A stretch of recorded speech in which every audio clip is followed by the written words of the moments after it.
Hello, we are Marriott International's Communications Intern Team. Thank you all for giving us your time today to discuss the importance of intercultural communication. Today, we are going to explain internal and international communication, as well as current communication practices. We will also lay out some challenges with intercultural communications and give our recommendations on how to overcome them. Let's begin with internal communication. For those who do not know, internal communication, or IC, is a method in which management and employees communicate. IC is an important skill for every business to develop, as an effective and healthy line of communication can greatly benefit the company. This is even more important in large corporations, such as Marriott. Marriott has a large number of employees they have to keep happy in order to keep productivity up. Practices such as weekly or monthly meetings discussing company updates and performance with all employees is a great way to create better communication practices. Developing IC requires the efforts of the entire company, though, not just upper management. So encouraging employees to participate in IC is essential to making this skill work. Effective IC can create a better work environment, one that encourages openness and thus can lead to more innovation and progress within the industry. However, when looking at multinational companies, there are more factors at play and thus further skills that need to be developed to ensure effective communication. International communication plays a huge role in multinational corporations. Employees from different countries have different interpretations of languages, attitudes towards hierarchy, authority, and other forms of communication. Therefore, these multinational companies must understand the key to thriving in today's global marketplace is knowing the importance of international communication, having cultural knowledge, and implementing effective communication policies. Not only do these multinational firms need to see the importance international communication plays in their own business, but they also need to see its impact on the global economy. Cross-cultural communication affects things around the world like free trade policies, international business relationships, international negotiations, and industrial relations. Most importantly, though, successful international communication yields for profitable international business, which can be used as a very influential vehicle to promote global peace and well-being.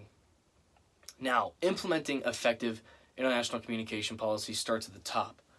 Upper management should commit to building a culture within their company that promotes and embraces raising cultural intelligence and having strong international business ties. This will make it that much easier for all employees to get behind international communication activities like cross-cultural knowledge training, being in culturally diverse work groups, and having face-to-face meetings with international colleagues, either in person or over a video chat. There are some current methods multinational corporations use to communicate internationally. First is cloud technology. Cloud technology allows people to work on a project simultaneously or at different times all across the world. Google Drive is a very good example of a cloud technology. Companies have also found success in central communication databases. With these central databases, companies can share information with all employees. Virtual training and presentations can be done through these technologies. An example of a central database technology would be something that Marriott International uses called MyPortal. MyPortal is it's a place that allows users to go to one source to get all the information they need to do for their job. Like GMs can access all the financial information they need, or housekeeping can learn the standard operating procedures on how to make a bed. All companies and businesses struggle with communication.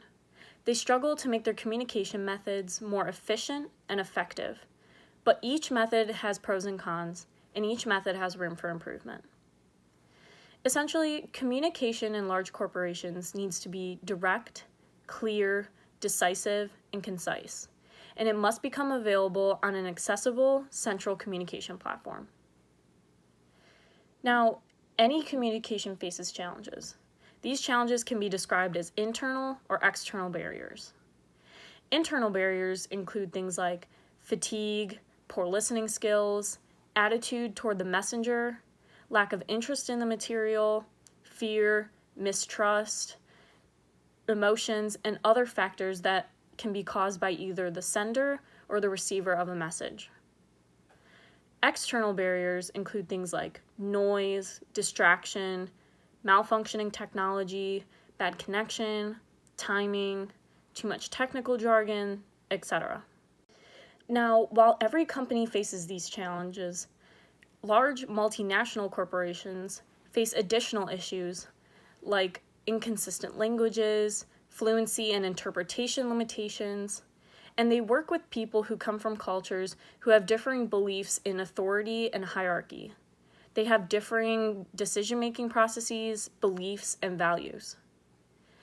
Large multinational organizations also work with individuals who must overcome stereotyping and ethnocentric individuals in the workplace.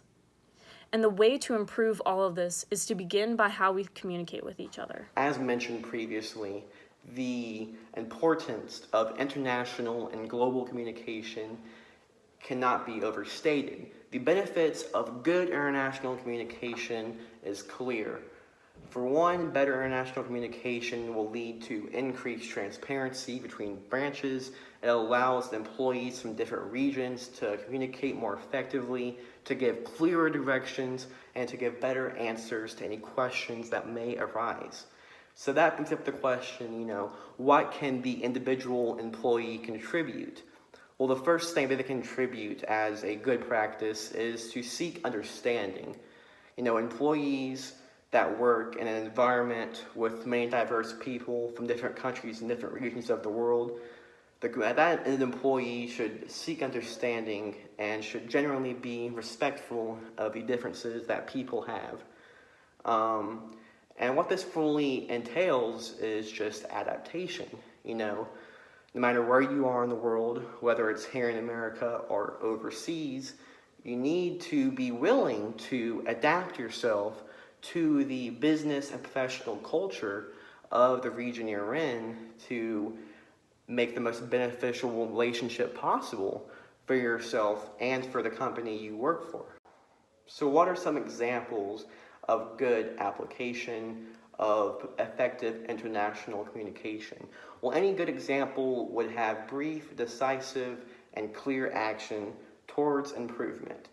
As you heard before, our team studied Marriott International's reaction to the recent pandemic, and what we found really is that good adaptation, a readiness to accept change, a readiness to explore different possibilities is the most effective way not only to deal with something like a pandemic, but also to just deal with general changes. Companies are always moving, companies are always bringing in new people, and really it's beneficial for everyone to be ready to communicate, to be ready to change. And this all plays into just the best practices: openness, inclusivity, and just a willingness to challenge what you currently think, and just have the idea in mind that someone else you talk to might be able to help you out and help you achieve a better understanding of the region of the world you're in. This will conclude the presentation. Thank you guys so much for taking the time to watch this video.